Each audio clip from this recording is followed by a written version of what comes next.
All right, welcome back to Relatively Conscious, the laid back edition. Yeah. Antonius Brown. Irvin Bryant. Again, shout out to DW for making the beat. At DW made that.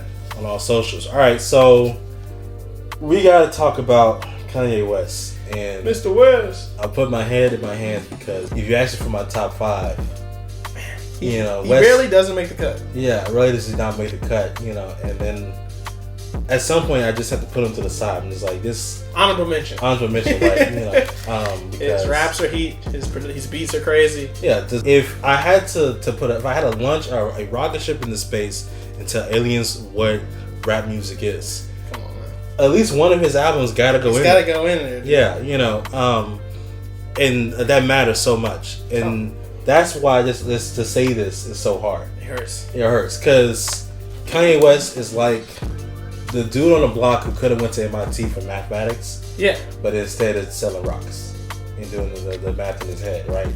And you see him on the corner, you're like, man, you had great things coming for you, but he's here, So, what did Kanye West say that really got people hyped up? Once again, which is I don't understand, and we don't have there's not a lot of scholarship or research or journalism about it because Kanye is rightfully pretty guarded. But he stays on the topic of slavery. Yes. And he actually has talked about it in his music a good deal because slavery is impactful on black people. But when it comes to making a speech or a rant, he just loves bringing up slavery. Hear about slavery for 400 years? For 400 years? That sounds like a choice. Like, you was there for 400 years and it's all of y'all? This time he took aim at someone who you can never take aim at. Yeah. Harriet Tubman. Well, Harriet Tubman never actually freed the slaves. She just had the slaves go work for other white people. And he said Harriet Tubman didn't really free the slaves. She just gave them over to other white people, right?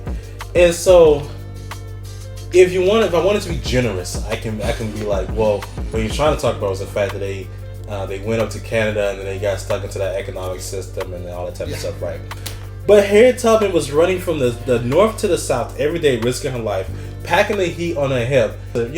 She was doing crazy things. She was also a spy for the Union Army, right? Yeah, so, the most brave American ever. Yeah, at some point the U.S. military should name a base after her, So, and I don't understand why he did that, right? But I think we got to talk about why he's running for president. And if I was to make it real short, I'd be like, he's off his meds again, right? And it kind of hurts to say that, because it feels dismissive and ableist, in a way. Yeah.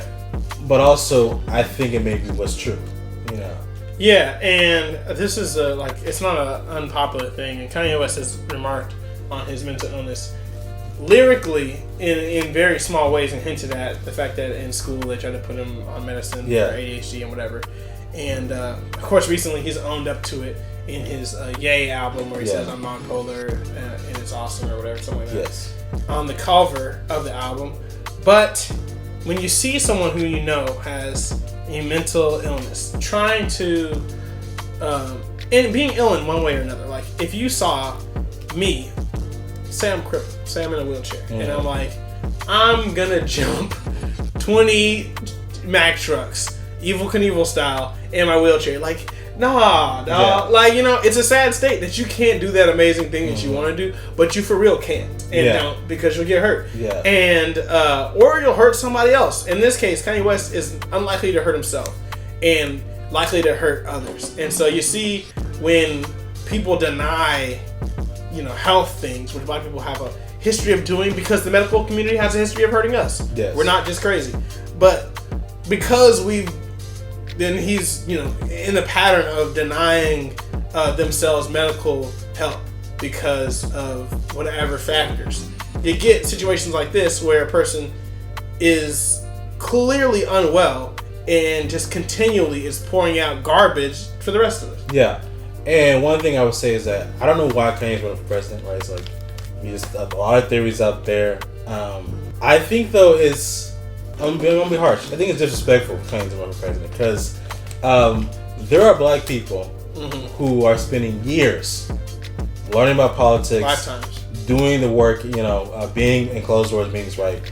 They are putting the work to maybe one day get into that White House, right? Yeah. Stacey Abrams, Cory Booker, Kamala Harris, however you feel about her, Val Demings, all these people are doing this work. And then Kayne West think his black behind can just waltz up into the White House and figure it out. And, he's a genius when it comes to being a producer. Genius. He's a genius when it comes to being a rapper. This politics is not his arena, And I say it's disrespectful because if Kayne West wanted to help black people politically, give money to Cory Booker to run for president. There was 2 black people who ran for president. And he's been philanthropic before on the criminal justice tip. He's done some social work in and out of Chicago, which has had mixed results. But philanthropy is not new. Like Kanye West isn't the first to do it, and he could do it more. And especially in the money that you would spend on a presidential campaign to support. At this point, it's too late to support Cory Booker. So a Joe Biden who closely aligns, or I would hope would be the closest to align with Kanye West's ideals. And as he's expressing his music, that's what I would think. Yeah. But the man has been saying crazy stuff like that.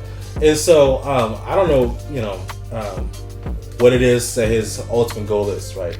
But at the end of the day, I feel as if there was argumentation that can be made that people are like, well, I feel better handing the keys of the White House to a black man instead of going to Joe Biden. And I think what really gives Kanye West's fuel to run is people's dislike to vote for Joe Biden, right? And at the end of the day, we've covered this time and time again, right? But at the end of the day, to be just real blunt about it, right? If y'all wanted a black person to be in the White House that would have supported Cory Booker or Kamala Harris, and since we didn't come out and vote for them, maybe y'all wanted Bernie Sanders, we didn't come out and vote for him, and we didn't spend the money to get him elected, so now it's Joe Biden. There was a whole freaking primary to figure this out. So you have Joe Biden. If you voted, if you participated in it, this is what it comes down to in democracy.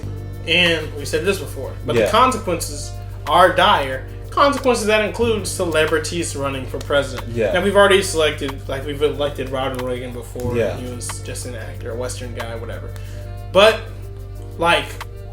Ronald Reagan still became a politician first. Yes. And Arnold Schwarzenegger in the state of California had you can debate about his policies, whatever. He had become a politician first.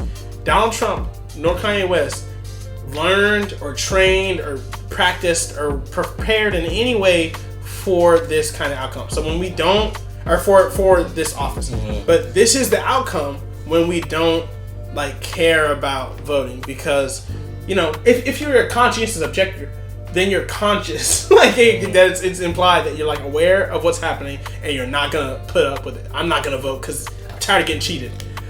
Okay, but if the people who are thinking about it don't want to vote, then the only people who are voting now are the people who are not thinking about it, and that's how you get a Donald Trump.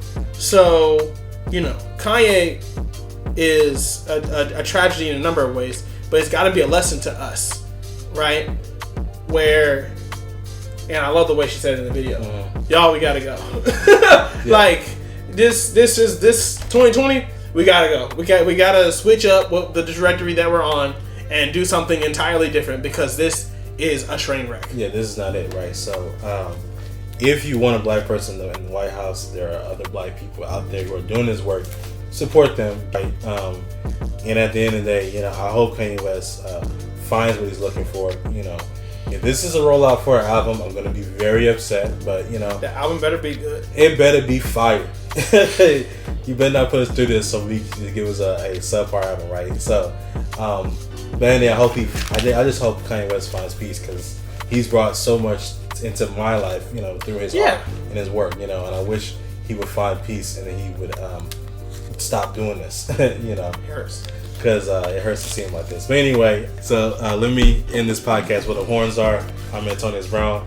That's very good. That's very good, Urban Bryant. This is the Commonwealth Podcast. Do it.